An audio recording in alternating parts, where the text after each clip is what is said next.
Si tu considères qu'il y a une quête pour atteindre le bonheur, ça veut dire qu'il y a un point de départ. Donc on va marquer. Salut Master, j'espère que tu vas bien, bienvenue dans cette vidéo et aujourd'hui on va essayer de voir de façon extrêmement simple ce que c'est que la quête du bonheur. Pour ça je vais te faire un petit schéma, mais avant ça on va revoir la base des enseignements bouddhistes. Alors, moi je te parle de méditation, mais je n'ai pas forcément vocation à te transmettre des enseignements religieux, mais on ne peut pas nier le lien profond qu'il y a entre la pratique méditative et les enseignements bouddhistes. Et c'est pour cette raison que je te parle de ça. Il y a aussi dans ces enseignements énormément de bon sens, et donc c'est facile de le comprendre et de se l'approprier. Donc le premier de ces enseignements, c'est les 4 nobles vérités du Bouddha. Ces 4 nobles vérités sont basées sur de la connaissance. La différence qu'il y a entre la connaissance et le savoir, c'est que la connaissance, on l'acquiert par l'expérience. Donc tout ce que je vais te dire dans cette vidéo, c'est quelque chose que tu peux expérimenter toi-même par le simple acte de l'observation. L'observation de quoi? L'observation de la vie qui est à l'intérieur de toi. Donc si tu ouvres un espace simplement pour observer la nature de ton existence, tu vas pouvoir vérifier ce que je vais te dire. La première noble vérité, c'est la constatation de l'existence du mal-être, de la souffrance. Alors, de par le simple fait d'observer la vie, on se rend compte qu'il y a de la souffrance. La vie est faite de souffrance. L'acte de naissance, par exemple, quand une maman donne naissance à un bébé, il y a de la souffrance dans les deux camps. Ensuite, il y a la vieillesse, la maladie, puis la mort. Et il y a toutes les douleurs psychiques, toutes les souffrances psychiques, comme la frustration, par exemple. Lorsqu'on observe sa propre existence de façon objective, on peut constater cette vérité, la vérité de l'existence du mal-être. La deuxième noble vérité, c'est qu'il y a un chemin, une origine, une cause au mal-être. Et donc, encore une fois, par l'acte d'observation de soi, eh bien, on peut explorer et on peut déterminer et identifier quelles sont ces causes. Et là, on observe que c'est la soif, la faim qui est en nous. La faim de conquête, la faim de pouvoir, les désirs de sensation, les désirs d'expérience, la volonté profonde que l'on a de vouloir atteindre un but, d'être reconnu, d'être approuvé ou validé. Tout ça, ce sont des quêtes, des chemins qui mènent à la souffrance. Ensuite, il y a la troisième noble vérité, et c'est là qu'intervient l'espoir. On constate également qu'il existe un bien-être, un nirvana. Le Bouddha dit que le seul moyen d'atteindre ce bien-être, c'est de le trouver ici et maintenant. Et dans cette idée de ici et maintenant, évidemment, il y a une affaire d'attention, il y a une affaire de présence. Et donc l'idée, c'est de réussir à être présent, mais présent en conscience. C'est pour ça souvent on fait référence à l'état de pleine conscience lorsqu'on parle de méditation, puisqu'on cherche à ramener son esprit au moment présent. Et à mesure que l'on s'observe, on constate que le chemin de la souffrance est un chemin qui est emprunté par les pensées, par les désirs, par les recherches de sensations. Et le chemin qui mène au bien-être, au nirvana, est lui, au contraire, toujours présent. C'est-à-dire que la recherche du bonheur ne peut se faire qu'au moment présent. Et ce moment présent ne peut être vécu qu'avec de la conscience. Pas besoin de penser, pas besoin de désir, pas besoin de sensation. Alors pour mieux comprendre ça, je vais te faire un petit schéma. Si tu considères qu'il y a une quête pour atteindre le bonheur, ça veut dire qu'il y a un point de départ. On va marquer sur ce schéma qui va s'intituler le chemin du bonheur, le point de départ.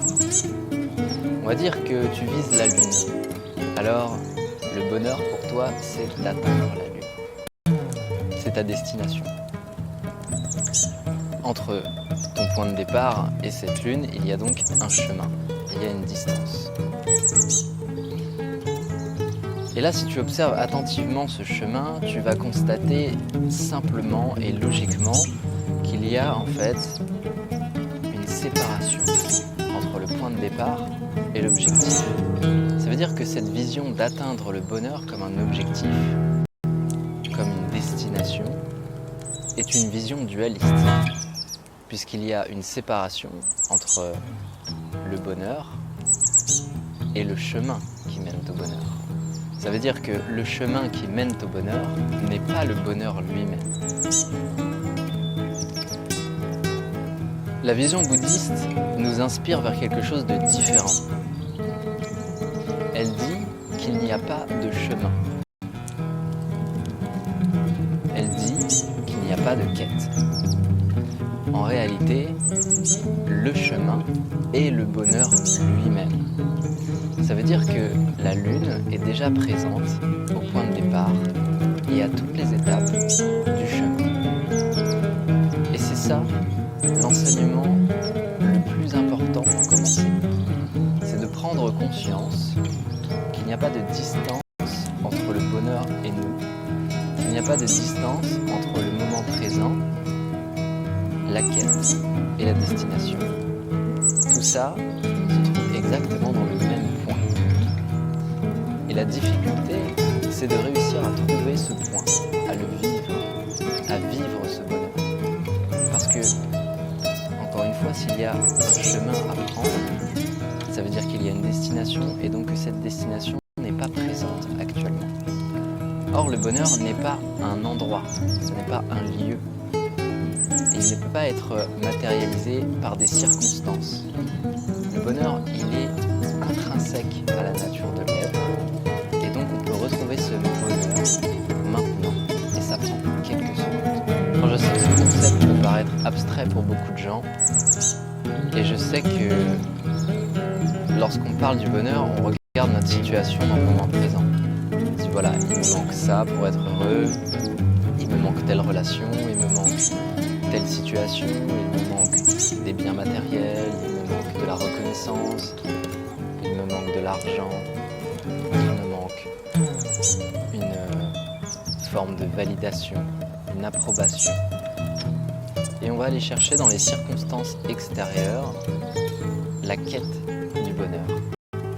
Et en fait, toute cette recherche, c'est ça le chemin qui mène à la souffrance, puisque c'est le chemin de la dualité, c'est le chemin de la séparation.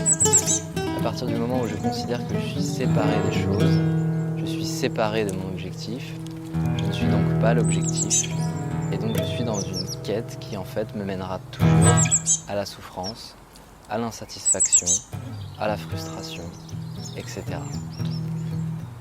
Et le chemin du bonheur est en fait un chemin qui est extrêmement simple, mais qui ne peut être vécu que par l'expérience du moment présent. Et cette expérience du moment présent ne peut être vécue que en conscience. Donc nécessairement, on doit être conscient, présent, attentif, pour trouver ce bonheur à l'intérieur de nous et non pas à l'extérieur. Et c'est là que réside la base de l'enseignement bouddhiste. Et c'est l'un des grands principes qui pousse les pratiquants de méditation à essayer de retrouver ce fameux moment présent. Parce que c'est dans le moment présent que se trouve le bonheur. Il n'existe nulle part ailleurs. Il n'y a pas de quête, il n'y a pas de chemin.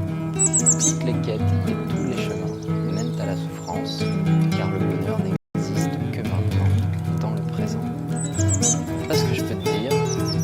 Voilà comment on peut explorer simplement des enseignements vieux comme le monde. Et en quelques images, comprendre quelque chose qui est pourtant extrêmement simple et tellement difficile à intégrer. C'est difficile à intégrer parce qu'on vit actuellement dans une société qui nous sollicite énormément et parce qu'on a l'impression que notre satisfaction ne peut être atteinte que par la réalisation de tout un ensemble d'objectifs, de buts et de chemins et de quêtes, etc. Et ça, c'est une vision dualiste. Et cette vision dualiste est la souffrance. Donc en cherchant à atteindre le bonheur, en fait, on s'en éloigne. Parce que le seul moyen de le retrouver, c'est d'être présent à maintenant.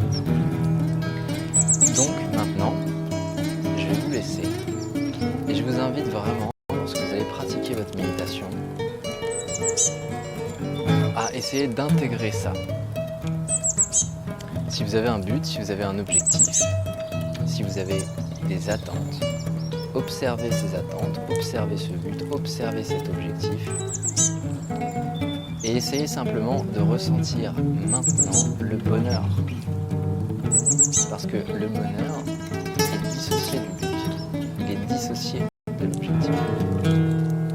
Et vous verrez que les gens les plus heureux ne sont pas ceux qui sont toujours projetés à travers des attentes, ce sont ceux qui sont le plus présents à toutes les étapes du processus. Maintenant, j'entends le silence reprendre sa place.